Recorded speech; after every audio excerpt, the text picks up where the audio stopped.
নির্ধারিত সময়ে ন্যাক নিয়তে পানাহার থেকে এবং সকল প্রকার যৌনাচার থেকে নিজেকে বাঁচিয়ে রাখা, রক্ষা করার নাম হচ্ছে সওম।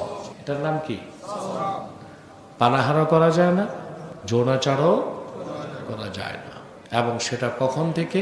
সুবহে সাদেকের আগ থেকে সূর্য ডুবে যাবার আগ পর্যন্ত। এই জন্য এটাকে বলা হয় সওম। রোজাকে সওম বলা হয়, আমরা বিরত থাকি। কি থাকি? কিভাবে? ওয়াহিয়া ইবারাতুন, এই রোজাটাকে, সওমকে সওম বলা হয়েছে তার অন্যতম কারণ ইমসাকুল বাতন ওয়াল ফারজ আনিল আকলি ওয়াশ শুরবি ওয়াল জিমা ফি ওয়াক্তিম মাখসুস ফাহুয়া বা'দা ক্বাবলা তুলুইশ শামসি ইলা গুরুবিহা বিনিয়াতিন সহিহাতিন।